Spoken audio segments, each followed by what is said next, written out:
Bonjour, moi je m'appelle Abdoulaye Fall, je suis l'environnementaliste du projet Manantali 2. Nous sommes aujourd'hui à Goudiri dans le cadre de nos activités sur le projet Manantali 2, notamment sur la construction de la ligne Manantali Kaay Tambacounda. Dans le cadre de ce PGS, on a l'obligation de conduire deux programmes, un programme d'appui à l'autonomisation des femmes et un programme d'appui au développement local. Nous, notre démarche est une démarche participative et inclusive. Donc à chaque étape, on implique les acteurs locaux. Et c'est ce qui fait qu'à chaque fois, on organise un atelier. Aujourd'hui, l'atelier consistait à regarder tous les projets qui avaient été retenus lors des deux premiers ateliers, analyser ces projets en termes de finalisation de dossiers pour qu'enfin on puisse lancer les DRP pour les travaux. Bon, les projets sont divers. Les projets tournent autour de l'hydraulique rurale, autour du maraîchage, autour des jeunes, puisqu'il y a des foyers de jeunes qu'il faut construire. Mais il y a également l'éducation, parce que par exemple à Tambacounda, il y a un projet de salle de classe à construire. Et pour les femmes, il y a de l'embouche bovine, de l'aviculture. Vraiment, c'est assez diversifié, mais ce sont des projets qui contribueront à améliorer les conditions de vie des populations. Et c'est des projets qui, comme je l'ai dit tantôt, dans une approche participative et inclusive, ont été définis par les maires et les femmes, les GPF de femmes.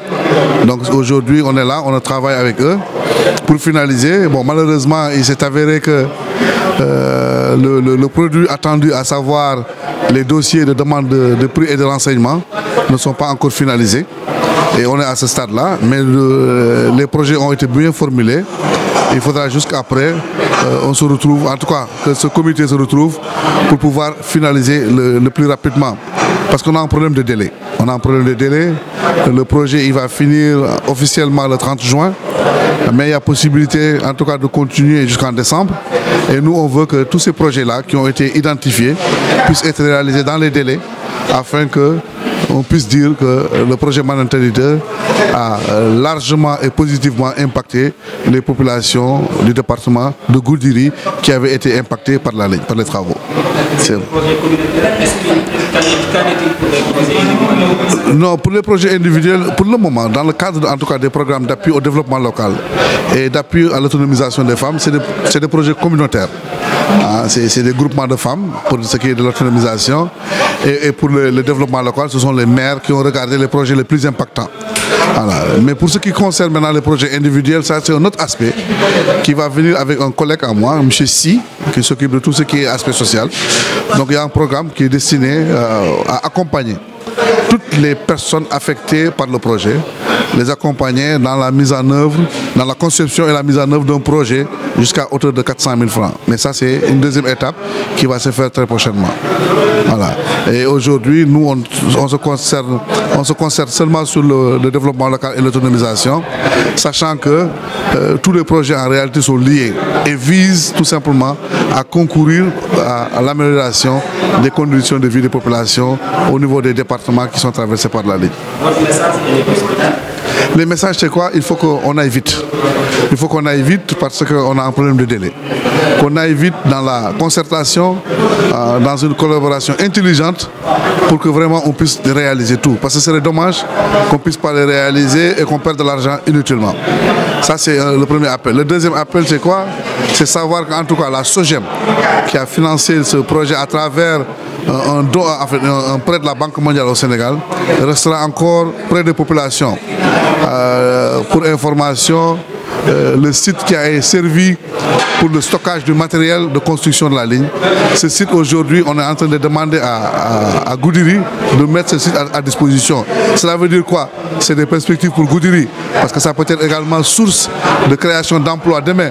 Parce que les jeunes, il y aura peut-être des jeunes qui vont être recrutés pour travailler sur ce site comme gardiens, comme magasiniers. Donc il y a ces possibilités, sans compter qu'il y a d'autres possibilités que nous verrons en tout cas dans le cadre de la RSE, de la SOGEM, qu'est-ce qu'on peut faire avec Goudiri. Donc on est encore vraiment à Goudiri, même si les travaux terminent bientôt.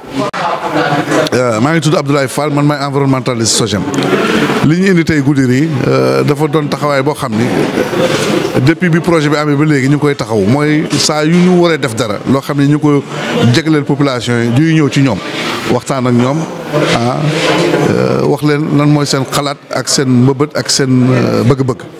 programme bi ñu indi tey nag moom lay lu ñu tuddee programme d'appui au développement local mooy ñuy jàppale communes yi beneen bi di programme d'appui à l'autonomisation des femmes parce que gis na ne jigéen ñi il faut que ñu jàppale leen jàppale leen ci ay projets yoo xam day tax ñoom ñu mën a autonome loolu la tuddee autonomisation des femmes léegi nag duñ ñëwal daf na ñaari ateliers yoo xam ni ba identifier projet yi ba saytu ko avancé tey duñu waroon daje pour que ñu finaliser dossiers yëpp pour que les dossiers d'appel d'offre ñu pare ko pour lancer parce que ñun dañu am problème mooy projet bi léegi mu jeex délai bi dafa gàtt donc projet yi ñu jàpp yëpp il faut que ñu réaliser ko ci délai boobu loolu moo taxoon ñu ñëwoon nag pour def waxtaan ak ñoom pour que ñu lancer ko mais bañ fa accès gis nañu am na lu des ci liggéey bi mais li des bëriwul ñu may nañ leen nag ñu continuer liggéey bi am yaakaar ne xëy na semaine prochaine mu jeex pour que ñu mun lancer ko bu boobaa ñu mun def projet bi ci anam yu leer def ko mu doon loo xam ni mooy ngëneelu population yi ci loolu daal moo ñu yëkkati ñun waa SOGEM di rappeler que nag projet bi mooy projet Manantali 2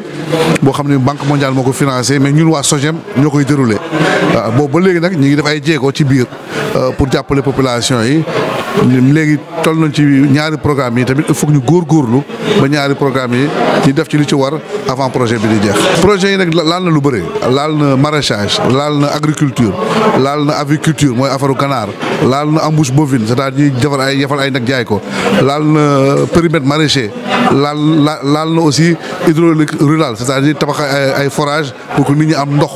laal na aussi éducation puisque par exemple am na Tamba am na benn école boo xam ne ñaari salle de classe ñu ko fa war a tabax laal na également jeunes yi ndaw ñi parce que am na ñaari foyer de jeunes yu ñu nar a tabax équipé ko donc vraiment laal na lu bëri parce que mais loolu yëpp ay information ou bien ay bëgg-bëgg population yi la du ñu ñëw imposer ñoom ñoo leen laaj lan ngeen bëgg ñu saytu ko ensemble ñu jàppale leen ci loolu waaw projet daal wax dëgg yàlla yaatu na am nañ yaakaar ni bés buñ ko en tout cas bu lépp jaaree yoon dana yokk daal waaw projet en tout cas ñaari programme yi ñu nekk nii mooy appui développement local ak autonomisation des femmes ay projet communautaire la surtout jigéen ñi ay groupement ay GPF la ñoo xam nañ ko jigleel développement local communes yi la ñoo ko moom moo tax c'est communautaire mais ci biir projet Manantali 2 am na beneen programme boo xam mi ngi ñëw après boo xam ni boobu ñu ko jagleel ñi nga xam ni projet bi dafa leen impacté moom lay tubaab bi di wax personnes affectées par le projet ñooñu daan leen gunge ci ay seen projet yi ñu bëgg ci hauteur u 400 000 mais kooku sama beneen collègue moo koy toppatoo xam naa ci fan yi néew dana fi ñëw waxtaan ak ñoom pour ñu xool nañu tamit projet boobu nañu koy defee ci anam yu rafet tamit.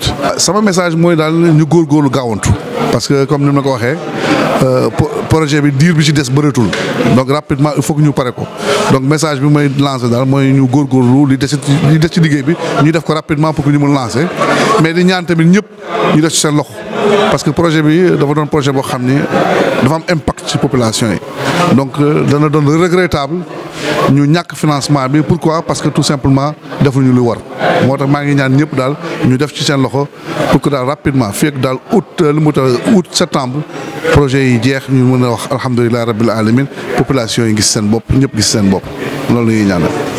merci.